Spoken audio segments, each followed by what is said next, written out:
Let's see now, where were we? Oh, yeah. Well, next step is trenching for pipe. Now, when I broke into this business, we used to do this job by hand. But nowadays, we've got a fancy big piece of equipment that just eats its way along, chewing out a nice, clean trench, piling the soil neatly alongside.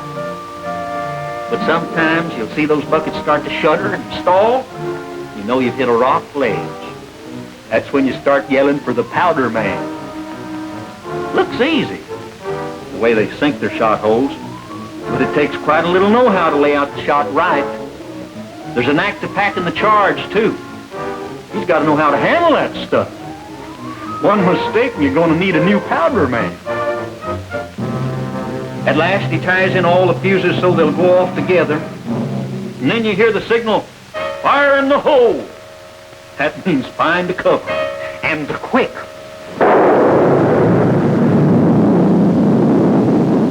Rocks and boulders come down like hail for a while. Then the backhoe goes to work clearing out the mess.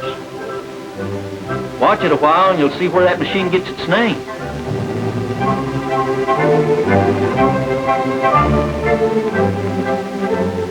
And a good man can really make it behave, just as accurate and easy as mowing weeds on his pappy's farm. Even on grades so steep you gotta haul the equipment up on a winch. He just keeps scooping out rocks and dirt, ready in the trench for pipe. And when that old pipe starts rolling in, everything kind of picks up. Now you're really in the pipeline business.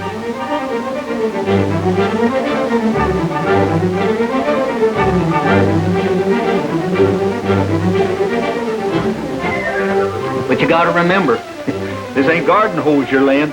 It's 26-inch steel pipe weighing more than 1.5 tons for each 40-foot joint. And it's gotta be fitted to the lay of the lane.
After a while, the section's laid out rough, like the pieces of a puzzle.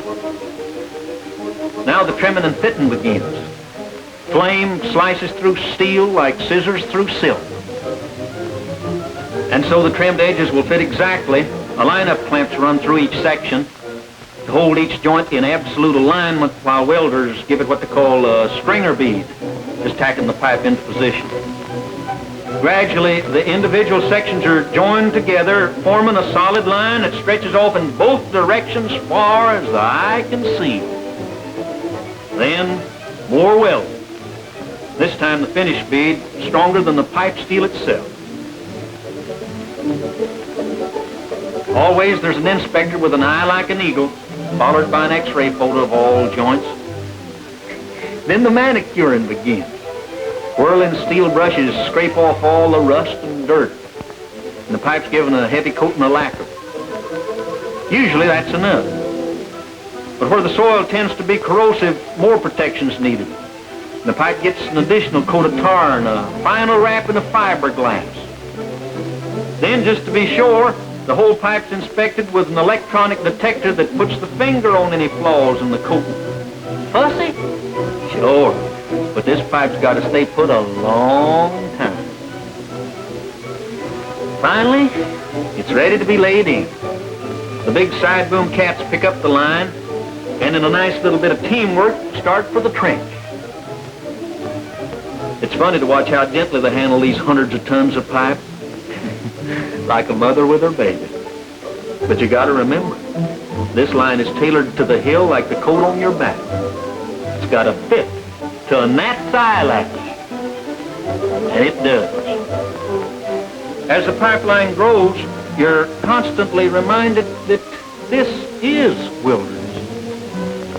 And you wonder what the effect will be on these people. But you don't wonder long.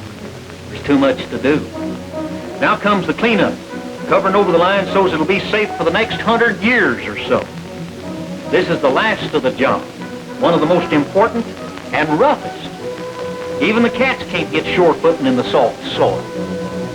And sometimes the driver gets mite too ambitious. We lose a lot of cats that way. While they're cleaning up here, way up ahead the line's pushing into new territory and new problems, like the Potomac River. It's not as wide as the Mississippi, but it's tough. I've crossed them both. The Potomac's shallow and the bed is solid rock. So, 17 tons of blasting jelly it took. But when the rocks and water quit falling, there was our pipe bed just as neat as you please. Of course, you know at river crossings we split the main pipe into several smaller lines just in case. If something should happen to one, or even two of these pipes, automatic check valves would seal them off and the gas would keep flowing through the others. Folks on the line would never even know something has happened. With the river crossed, the crew at Rockville starts getting ready for the tying. First step is bleeding the old lines, letting out the gas. There's usually a cop around to keep curious folks back, especially smokers. Then while one gang's busy cutting into the old lines, another gang is fitting the joints and bends to tie into the incoming line. Watching them sweating over their big screw jacks and hoists, it seems kind of funny to call this a precision operation. But that's just what it is. Precision on an overgrown scale.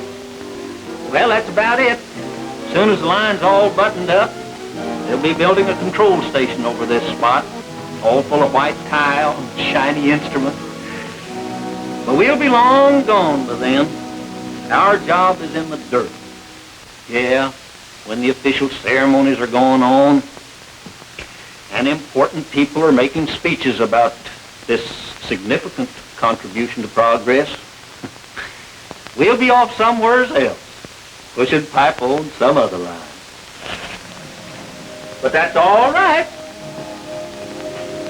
We had the satisfaction of licking that toughest inch for keeps.